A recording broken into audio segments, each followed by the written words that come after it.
Olá, bem-vindo ao curso de Teologia Básica. Hoje nós vamos falar sobre o segundo capítulo, que é a existência de Deus. No capítulo anterior, nós demos uma pequena introdução sobre o que é teologia e o que ela aborda. Se você não acompanhou essa aula, dá uma olhada lá no canal, volta uma aula. E hoje nós vamos abordar o capítulo segundo desse curso. Como eu já falei, eu desenvolvi esse curso de teologia básica para que todo cristão tenha uma básica compreensão mínimo do que é Deus, de quem Ele é, do que Ele fez e do que Ele espera de nós, né? Tudo que o cristão precisa saber. Está dividido em 10 capítulos, hoje falaremos o segundo, a existência de Deus. Eu já deixei tudo pronto aqui, eu vou lendo e vocês vão acompanhando, ok? Tá um reflexo aqui no meu óculos, mas não se perca nisso não. Vamos lá. A existência de Deus. Assim como a criação fala a respeito do Criador, a natureza humana também revela que Deus tem uma ligação com o homem em todos os seus aspectos. A ciência mesmo apresenta uma base para muitas situações onde na formação humana há uma estrutura que provém de um ser divino, complexo e minimalista. Inclusive, muitos cientistas e estudiosos já apresentaram diversas teorias acerca da existência de Deus, com base em teorias relacionadas a esses e outros parâmetros. Na história, há vestígios físicos e materiais de partes de obras citadas na Bíblia, tanto no Antigo como no Novo Testamento, né? Achados por arqueólogos e outros especialistas que provam a existência dos fatos ocorridos descritos lá na Bíblia, e assim, consequentemente, provam a existência de Deus. A existência do Cristo histórico também foi comprovado por estudiosos e as evidências do seu ministério também, comprovando assim, então, o Cristo bíblico, o da fé cristiana, ou seja, o nosso Senhor Jesus, né? Outro fato interessante e comprovado é que a Bíblia sempre foi um dos livros mais vendidos, se não mais, né? Do ranking lá, sempre assim, ou ela tá entre os mais vendidos, ou se não é o mais vendido. Sempre esse ranking nunca sai disso. A sua tradução e a sua impressão também entram no ranking dos mais. Sempre estão lá. Mais impressa, a que mais se traduz para outras línguas. E ainda uma teoria, né? Que se fosse só uma teoria, que começou com 12 apóstolos, né? Com 12 homens, os 12 apóstolos, não teria seguido adiante até os dias de hoje se não fosse verdade, pois nenhuma mentira tem sustento e crescimento.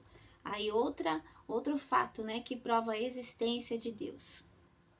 Entretanto, tanto a ciência quanto a humanidade só conseguem se ater até certos fatos alcançados, porque há um limite estabelecido pelo Criador para que se haja um conhecimento conforme a sua vontade, pois especialmente o que difere nós, seres humanos, do divino Criador é a nossa limitação em todos os aspectos. Por isso, alguns limites não são e jamais serão ultrapassados, a não ser que o próprio Deus conceda o acesso. Como dizem por aí, né? A ciência trabalha até certo ponto, até onde opera até onde a mão de Deus consegue agir, né? Vamos lá, na segunda parte desse módulo, como o cristão respalda sua fé na existência de Deus? A gente tem que saber, né, para respaldar a fé e para ter essa certeza, essa convicção e saber responder, né? Vamos lá. A existência de Deus para o cristão é um fato e não uma teoria a ser provada. Para nós é um fato, não é uma teoria. Até para aqueles que falam prove, com todas essas provas aí que eu já li, né, nessa primeira parte, mas para nós é um fato, não precisa ser provado. O cristão aceita a existência de Deus por meio da fé, que é respaldada pelas Escrituras, onde se menciona a natureza da revelação divina.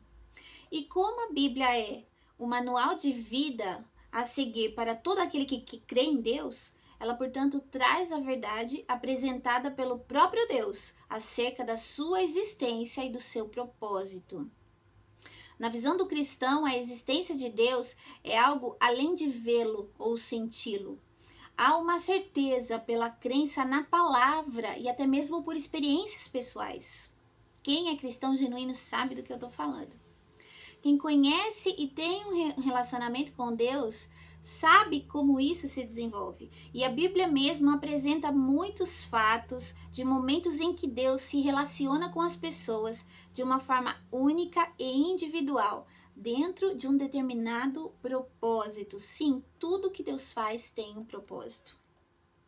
Na carta a Timóteo, o apóstolo Paulo deixa clara a natureza da revelação bíblica e ainda explica a sua função, ressaltando o que Deus espera do homem. Vamos ler lá, 1 Timóteo 3,16, diz assim: toda a escritura é inspirada por Deus e útil para o ensino, para a repreensão, para a correção, para a educação na justiça, a fim de que o homem de Deus seja perfeito e perfeitamente habilitado para toda a boa obra. Então, por esse versículo nós já entendemos, o apóstolo Paulo, inspirado pelo Espírito, já nos trouxe essa palavra, que toda a escritura foi inspirada por Deus e é útil para o nosso ensino, repreensão, correção e educação na justiça, a fim de que o homem seja perfeito e perfeitamente habilitado para toda boa obra, a fim de que nós saibamos, o caminho que Deus quer que nós trilhamos. A Bíblia revela a existência de Deus inicialmente lá no primeiro capítulo do seu livro, o primeiro livro, Gênesis. Ali, por suas palavras e ações, Deus é descrito como criador e mantenedor de todas as coisas. E no decorrer de toda a escritura, nós podemos observar Deus se manifestando, manifestando o seu poder, exercendo o seu papel, soberania e senhorio, que é dele, como Senhor onipresente e fiel, e como Pai amado e imutável, com excelência e nobreza, tendo feito filhos pela fé no seu unigênito, Jesus Cristo. Depois, se você tiver um tempinho, dá uma conferida lá em Gálatas 3, do 25 ao 27. Portanto, então, a fé na existência de Deus não é só totalmente razoável como é o guia para uma vida com valores e princípios cívicos e morais. Sim, para nós a fé em Cristo, a fé na existência de Deus é o guia para uma vida com valores e princípios cívicos e morais que ele nos traz, que a palavra dele nos traz. Vamos ler um versículo que se encontra lá no livro de Hebreus, capítulo 11, versículo 6, que diz assim: sem fé é impossível agradar a Deus, pois quem dele se aproxima precisa crer que ele existe e que ele recompensa aqueles que o buscam. Então, para que nós possamos agradar a Deus, é necessário que haja fé da nossa parte. Vamos então para a terceira parte desse módulo, terceira e última parte desse módulo. Evidências da existência e manifestação de Deus.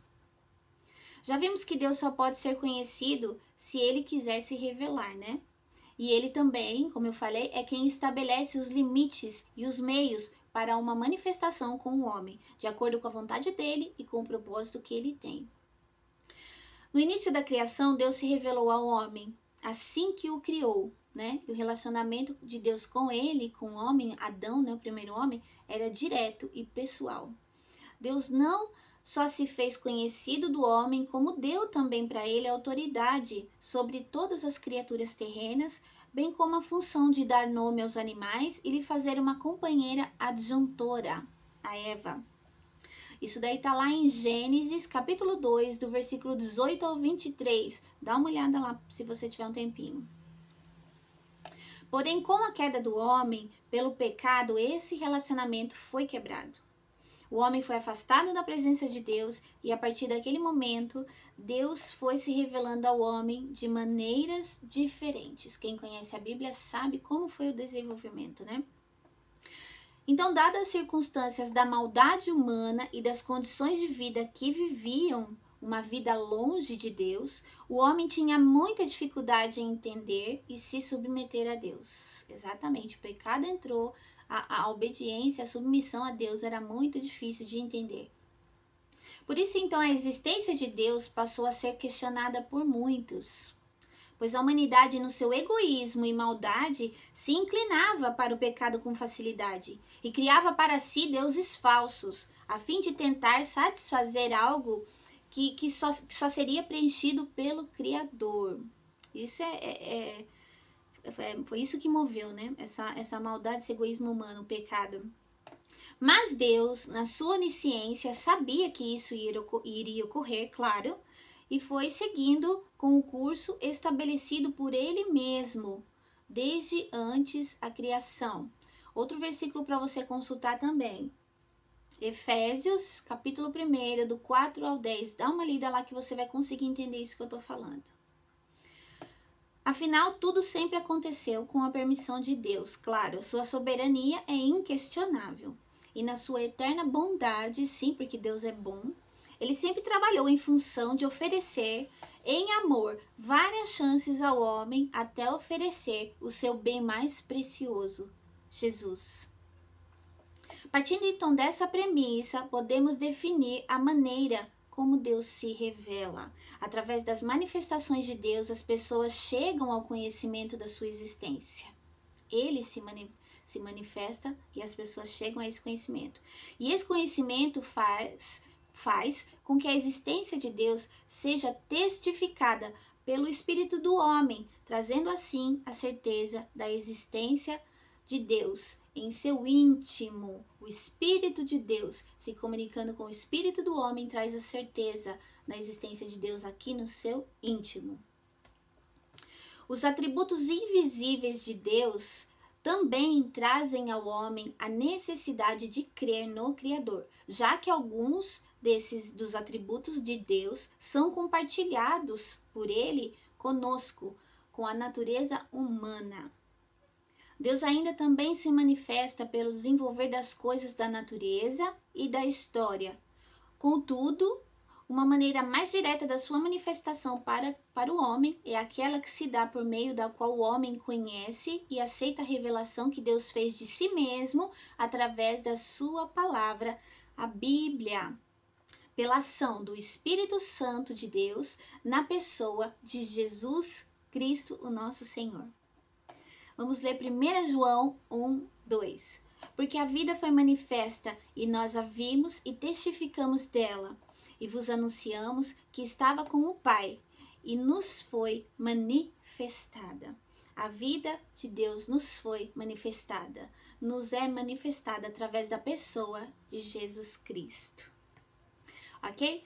Chegando aqui no final da segunda aula, eu tenho algumas questões aqui, que eu sempre coloco algumas questões aqui no final, mas é para que você faça uma análise. Primeiro, qual é o respaldo que o cristão tem para responder acerca da existência de Deus? Vimos aqui nesse segundo capítulo sobre a existência de Deus. Então, pensando aí para você pensar e meditar, qual o respaldo que você como cristão tem para responder isso? Segunda questão, você consegue identificar pela Bíblia onde é revelada a existência de Deus? Isso, como eu falei, o curso todo são coisas que, no mínimo, todo cristão tem que saber. Então, nós temos que saber responder, saber entender. Questão 3. Como você explicaria a queda do homem e o pecado? Se alguém perguntasse para você, como que você explicaria isso? Aprendeu? E 4. Quais as formas que Deus se manifesta ao homem em relação à sua existência? Então, se você quiser responder essas questões, né, para você mesmo, para você estudar, você dá uma volta aqui no vídeo e vai recapitulando tudo aquilo que foi ensinado aqui, ok? É isso aí. Lembrando que essas questões aqui, né, são para estudo pessoal. Essa é uma aula para o seu estudo. Então, bom estudo. Aproveite a aula e até a próxima aula com o capítulo 3. Curte, comente, compartilhe com quem você acha que seria interessante assistir essa aula. Deus te abençoe.